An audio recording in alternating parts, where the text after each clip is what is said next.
Do you have sad, outdated house numbers? Well, keep watching for my house number DIY tutorial. This is one cheap, easy update that will seriously improve your curb appeal.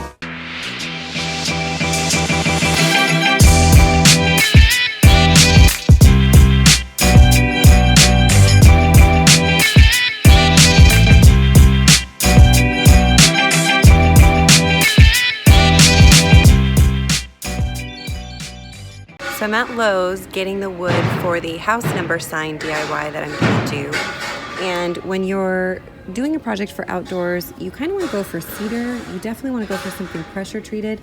So one cheap option for this project is actually going to be using these cedar picket fences. So I'm just looking for one picket that I can cut down to about 25 inches. And that's going to be the plaque for the house number sign. So pretty easy to do and cheap. These pickets are only $2.47. Here are all the supplies you're going to need for your house number sign. So here is a cedar picket fence. This is going to be the plaque of the house number sign. Mine is going to be vertical orientation, and I had it cut down to 25 inches because there's going to be 4 5-inch numbers on there. You're going to need latex gloves, a drop cloth, a handheld sander of some kind or some sandpaper, some stain of your choice, a staining pad or an old sock, and some polyurethane. These are the house numbers that I'm using. They're 5 inches in length. They're nickel color, which is really pretty against a dark wooden stain. Or you could do the reverse. You could do like a lighter wood and go with a black house number. That looks really great too. But they come with these screws, as you can see here, so you can choose if you want your house numbers to be flat against your plaque or if you want them to be raised, which creates a really cool 3D effect. Of course, I'm going to have them raised. I think that looks awesome. A little cheat that I have is to place your house numbers exactly how you want them and look over them, making sure the distance from the top number to the top and the bottom number to the bottom are the same, making sure the distance on the left side versus the distance on the right side is exactly the same, and the spacing in between the numbers is also the same. Make sure it just looks really good. I don't measure this out, I just eyeball it and make sure it looks right to me. But my little hack for you is to actually push down on those little screws. You're going to create little indents in the wood, and that's going to allow you to pre-drill your wood. It's going to make this whole thing so much easier.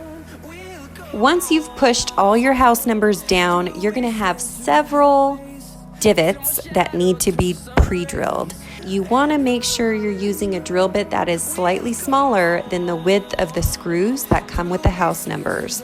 The reason why is if you're using a drill bit that's too big, there's no resistance between the screw and the wood, and you're going to have to fill those holes with glue, which is what I'm sure the directions say to do, but that's just a mess, and it requires drying time, and it's using resources that we don't need to.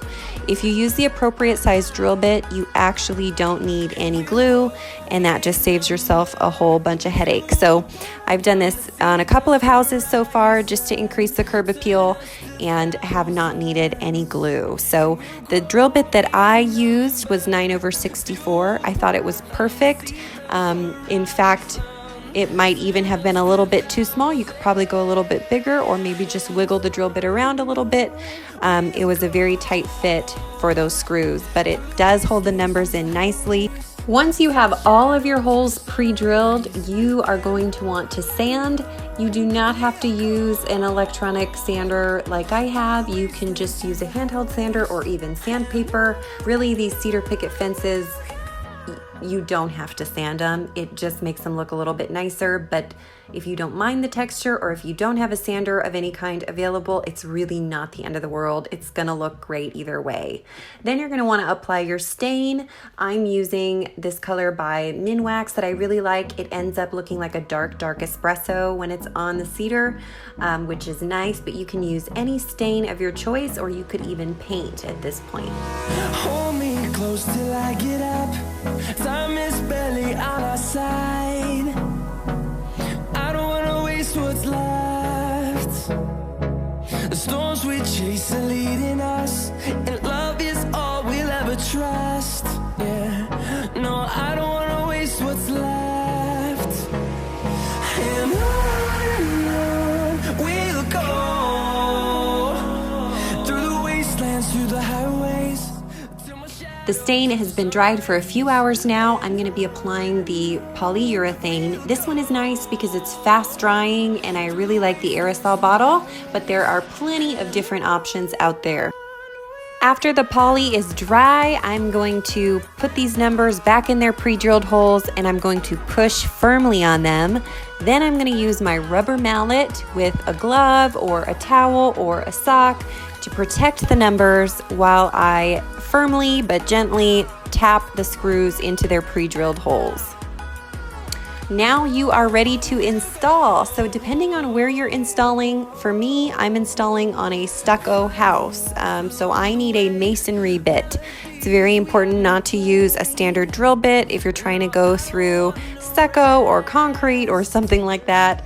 So I'm using a masonry bit, and I got my drill, I got my anchor, I got my screw. I need my measuring tape, a level, probably a pen or a pencil, and ready to go. If you do this right, you only need to damage your stucco once. So right now I'm holding up the sign, deciding where I like it. I'm eyeballing where my one screw is going to go through the plaque and into the stucco. Then I'm going to measure horizontally the width of that column and decide where I'm going to drill at center point in the stucco and where exactly is the screw going to go in the plaque. With my masonry bit, I am drilling at about a 45-degree downward angle into the stucco. I want gravity working in my favor with the screw holding the plaque against the stucco. So I like to do it at a downward angle. Then I'm going to install my anchor, and then we can screw this thing on the wall. Here's the before and after on that, guys. So those old numbers are going to come off. The house is actually being painted. It's going to look amazing. Here's another before and after of the same house number project that I did on another listing, and it just makes a world of difference in terms of curb appeal. You can definitely do this on your own. It's an easy first project to do. I totally believe in you, and it just is so cute. So highly recommend it. Would do it again.